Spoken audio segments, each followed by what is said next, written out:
हम कल्याणी झा समस्त मिथिलावासी के गोर लागै छी।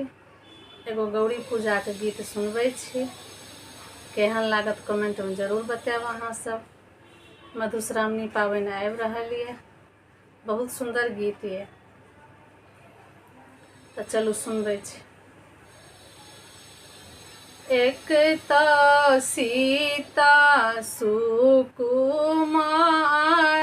दोसर जनक दुलारी, दोसर जनक दुलारी, तेसर गिरजा पूजा चलली जनकपुर में, तेसर गिरजा पूजा चलली जनकपुर में। एक तो सीता सुकुमारी, दोसर जनक दुलारी, दोसर जनक दुलारी, तेसर गिरजा पूजन चलली जनकपुर में, तेसर गिरजा पूजन चलली जनकपुर में। अरजी सुनियौ गिरजा माय, जाय लेल मंदिर एलौं आय। अरजी सुनियौ गिरजा माय, जाय लेल मंदिर एलौं आय। जाय लेल मंदिर एलौं आय, लाज राखियौ हे गिरजा जनकपुर के, लाज राखियौ हे गिरजा जनकपुर के।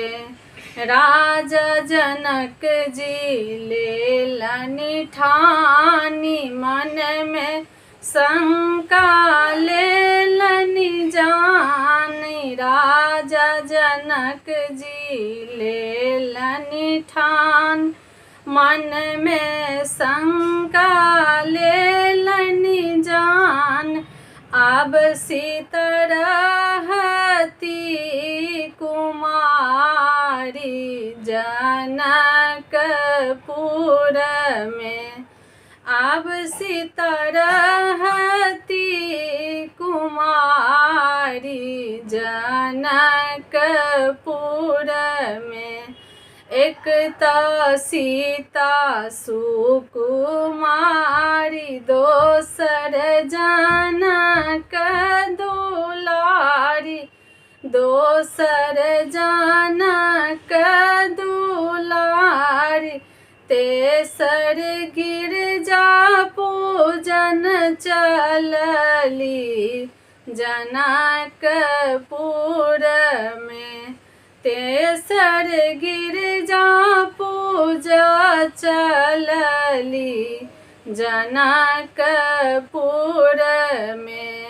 राम जी धनुषा लेलनि तान, मुनि सब मंत्रक कैलनि ध्यान।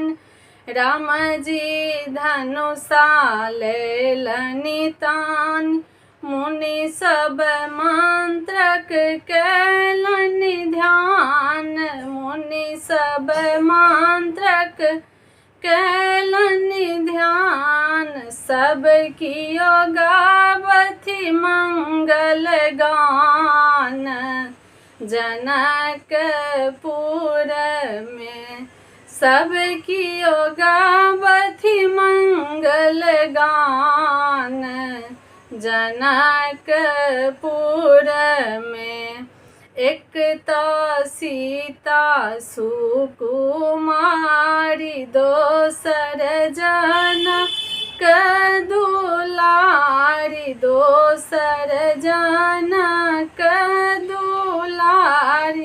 तेसर गिरजा पूजन चलली जनकपुर में। तेसर गिरजा पूजा चलली जनकपुर में।